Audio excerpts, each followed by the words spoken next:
Next sentence आपका ये रहा, वह कौन सी पुस्तक पढ़ती है। तो कौन सी की इंग्लिश आपकी यहाँ क्या हो जाएगी, विच।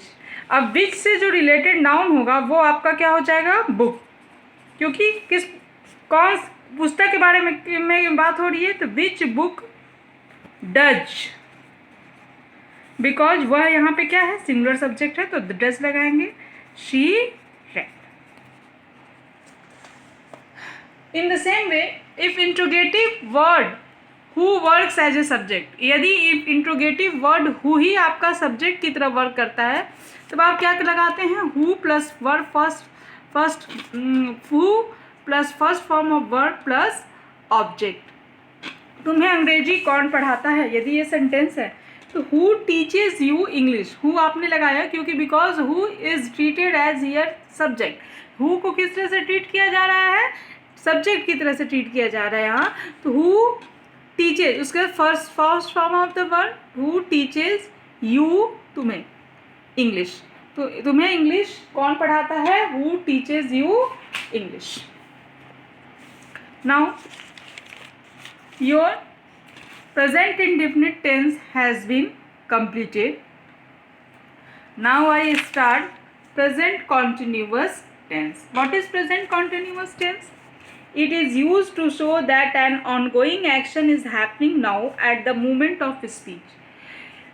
ये इसमें ऐसा एक्शन होता है कि बोलते समय जो आप काम कर रहे हो वही आपका क्या होता है, प्रेजेंट कॉन्टिन्यूअस टेंस।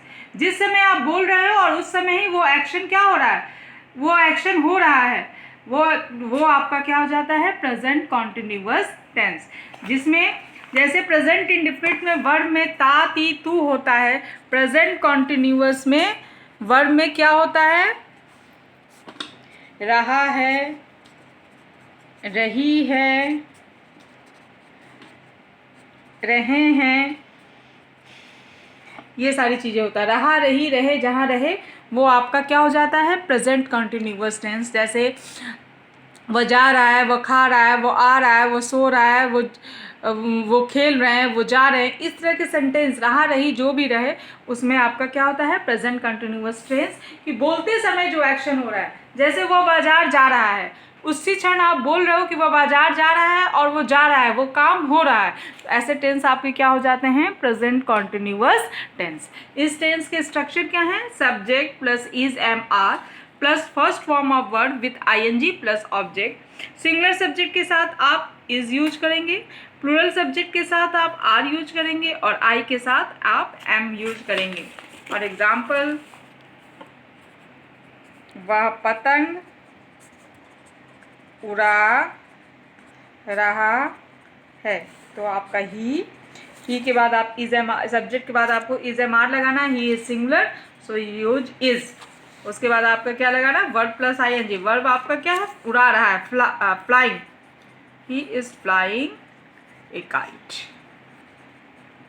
अभी हमें इसका नेगेटिव बनाना है, वह पतंग नहीं उड़ा रहा है, तो नेगेटिव सेंटेंस में आप क्या लगाते हो, नॉट लगाएंगे, we use not here. Then he is not flying a kite. If there is helping verb in any sentence and you make the negative of this sentence, then we use not after the helping verb. जब यदि sentence में helping verb हो और आप उस sentence का negative बना रहे हैं तो नॉट को हमेशा आप कहाँ यूज़ करते हैं, you always use not after the helping verb. हमेशा हमें हेल्पिंग वर्ब के बाद ही नॉट को यूज़ करना चाहिए। He is not flying a kite. एक सेंटेंस ये है, क्या वह पतंग उड़ा रहा है। This is your interrogative sentence. Then we use, जब भी हेल्पिंग वर्ब रहे किसी सेंटेंस में और आपको उसका इंट्रोगेटिव बनाना रहे, तो सिंपल सी बात है कि इस हेल्पिंग वर्ब को आप सब्जेक्ट के पहले लिख देंगे तो आपका क्या हो जाएगा, इंट्रोगेटिव होगा। तो यहाँ हेल्पिंग वर्ब क्या है, इज है। Then we use here is he not flying a kite. यदि नेक्स्ट सेंटेंस है, हम लोग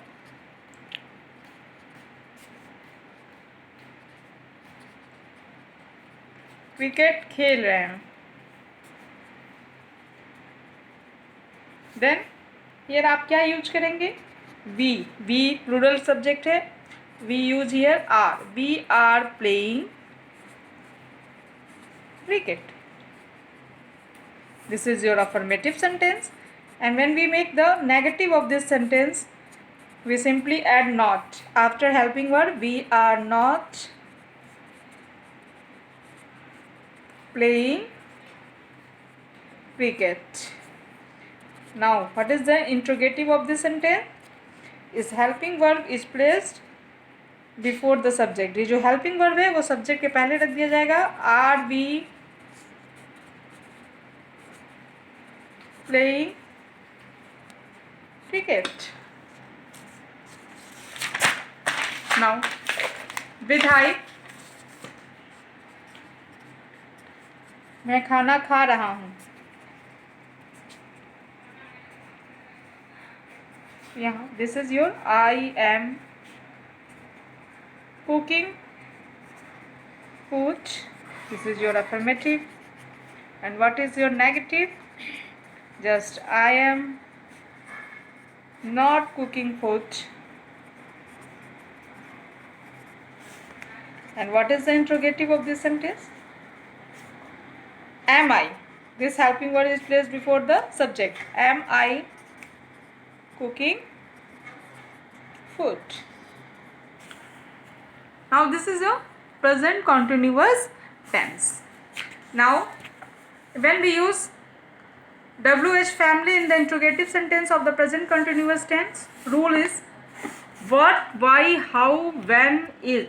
If these interrogative sentences are there, interrogative words are there, जब ये interrogative words रहे what, why, how, when, इसके बाद हम क्या लगाएंगे, is, am, are according to the subject plus first form of the verb plus ing plus object. Here something is missing.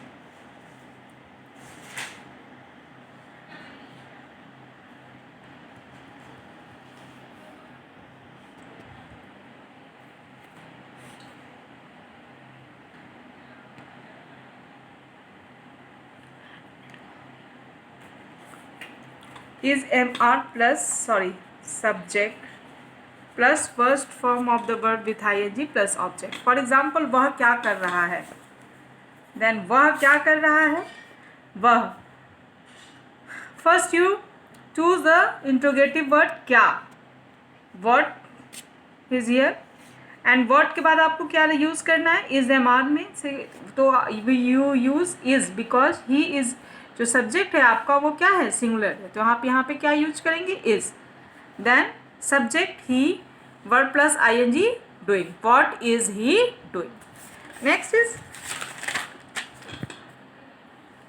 If, which, whose यदि है interrogative word, then with these interrogative word you use related noun, उसके साथ आप उसका related noun use करेंगे, फिर is, am, are use करेंगे, फिर सब्जेक्ट यूज करेंगे, फिर worst first form with ing plus object. तुम किसका पत्र पढ़ रहे हो, नाउ किसका, हुज, और हुज के साथ आपका जो, हुज के साथ जो आपका रिलेटेड नाउन क्या है, पत्र है, ठीक है ना, पत्र, पत्र किसका, तो हुज का जो रिलेटेड संबंधित नाउन क्या हुआ, वो आपका क्या हुआ, लेटर, तो हुज लेटर। उसके बाद आप इज, एम, आर में से कुछ लिखिए, क्योंकि यू आपका सब्जेक्ट है तो आप क्या ये यहाँ चूज करेंगे, are, and you is your subject, तुम पढ़ रहे हो, sorry here writing, reading, whose letter are you reading.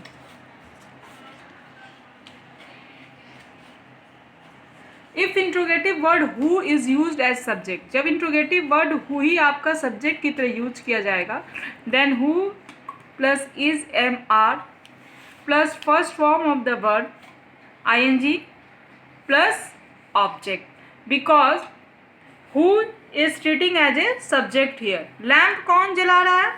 Who is burning the lamp, who is burning the lamp.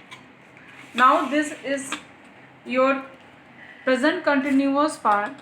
Tense has also been completed. Now I am giving you some exercises to translate it, and these exercises are related to the present indefinite tense or present continuous tense. After completing the whole tense, I will start your literature portion. Okay, thank you.